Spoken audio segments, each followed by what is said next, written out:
Yeah, our guys are excited. I thought they're good practice, locked in. I mean, North Carolina's one of the best teams in the country, number one seed, deservedly so. They got a lot of talented guys. I mean, we've got our hands full. Our defense is going to have to be a lot better than it's been most of the year. I thought we had a good defensive game against Grand Canyon. Our offense wasn't very good. We're going to need both of them together, playing well to be able to beat North Carolina. But I do like where our guys' heads are at.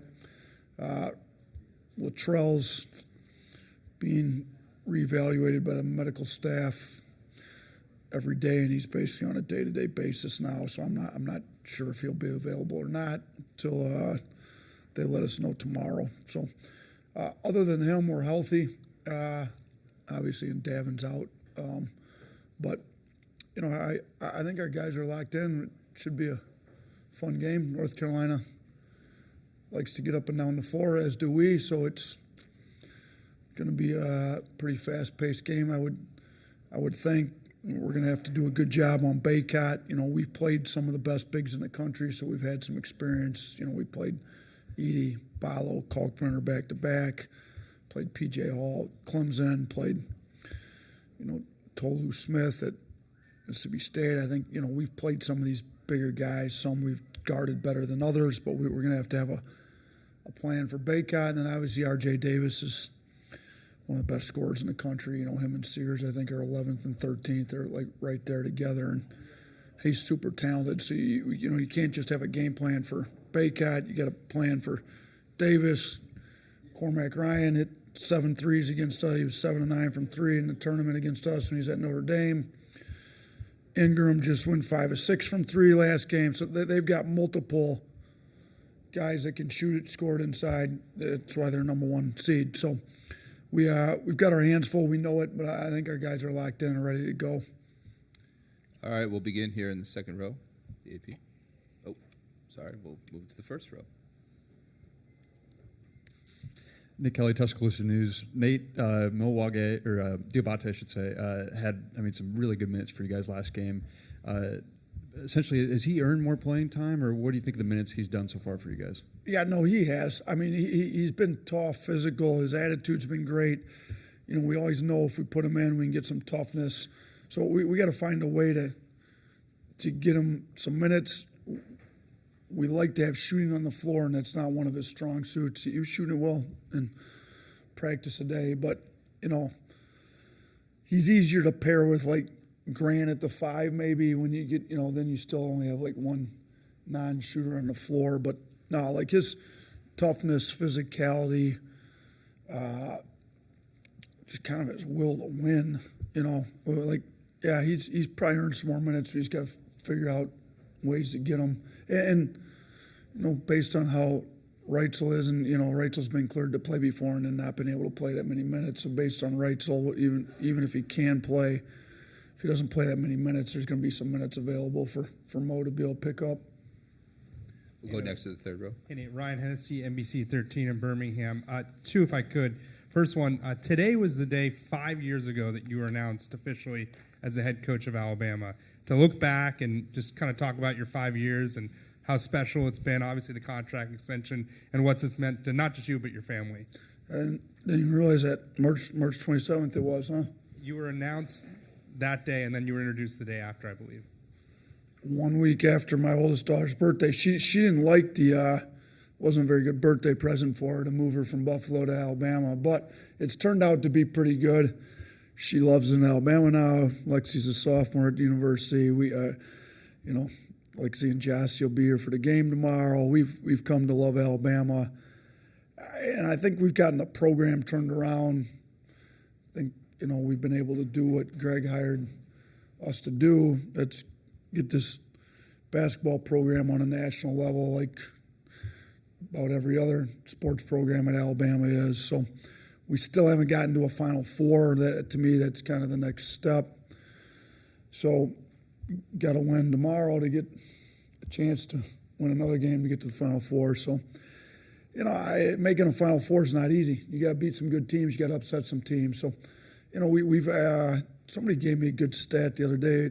I think there's been 4 teams in the country that have been in 3 out of the last 4 Sweet 16s. And I think this is accurate. I think it's us, Gonzaga, who's made like 9 straight, which is crazy. I think it's us, Gonzaga, Houston, who we had a series with, and then Creighton. So pretty good company. I think over the 5 years since we were hired, we've gotten this program to a level that it's what Alabama sports should have their athletics at.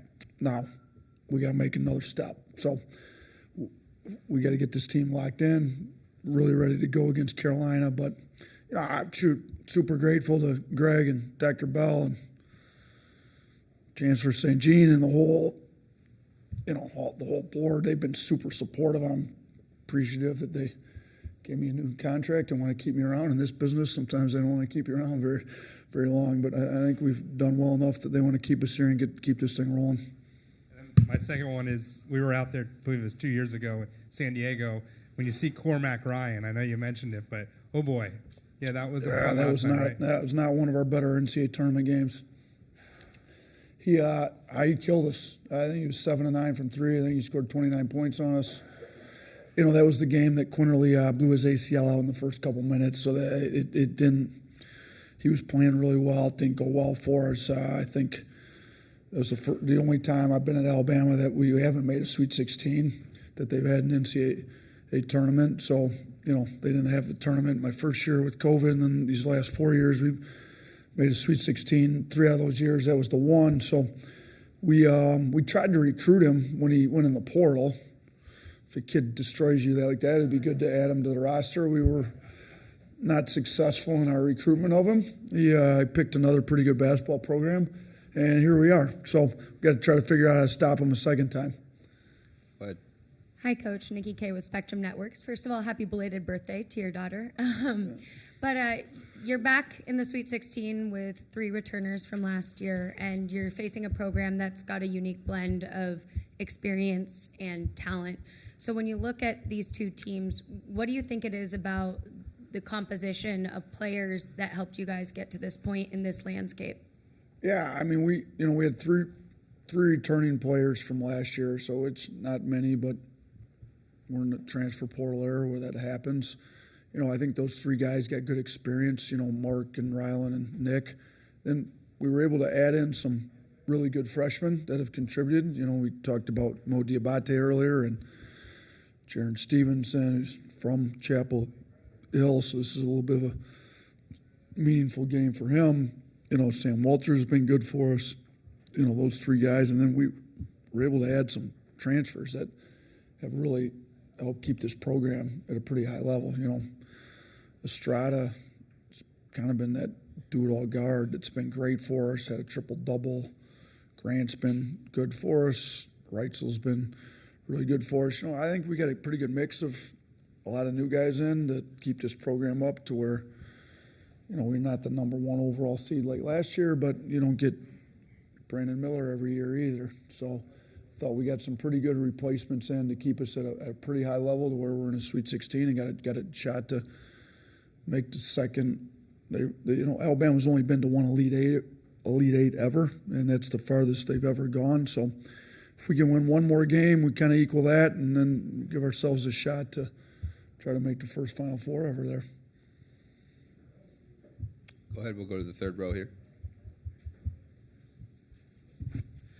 Coach, do you talk to Pringle and just say, this is the game? I mean, you got one of the best big men he's going up against. Is this the game where he can really show himself? He showed himself a lot last week, but this is kind of the game to bring you guys to the Elite Eight. Yeah, I think Nick's been great, like in the NCAA tournament. Leadership, effort, intensity, focus. You know, when he's that way, he's good. I had a meeting with all of our bigs shortly after the first film session we had in Carolina, and kind of made the point to them, listen, we've played some of the best bigs in the country. That's great that we put a schedule together that you guys were able to test. The issue is we haven't done all that well. I mean, we had Nick and Wage foul out, both of them foul out 3 straight games. They said we got to be able to guard the big without fouling and keep you guys in the game, do a better job. So I expect those guys to kind of lock in the film study, be a little better. I think Nick's been great for last week. You know, he's battling a foot injury, but at this point of the year, if you're fully healthy, probably means you're not playing any minutes. So like everybody's banged up a little bit at this point of the year. So I think he'll be ready to go, and I think his mindset's right. Now, Baycott's one of the best bigs in the country, so we could do pretty well, and Baycott could still have a decent amount of points. I mean, I think he scored over 2,300 points. It's a lot of points in his career, so he's a pretty good player. Go ahead in the back. Sports. Coach, you know, it's been discussed, you know, locally, but you didn't lose a lot of you didn't only lose a lot of players. You lost 3 assistants at this time last year to head coaching opportunities. I'd just be curious what last April was like for you, and, you know, now that you're on the other side, if you ever envision that this group, as you're making phone calls and doing all this stuff, could be in this position, obviously, third Sweet 16 in 4 years.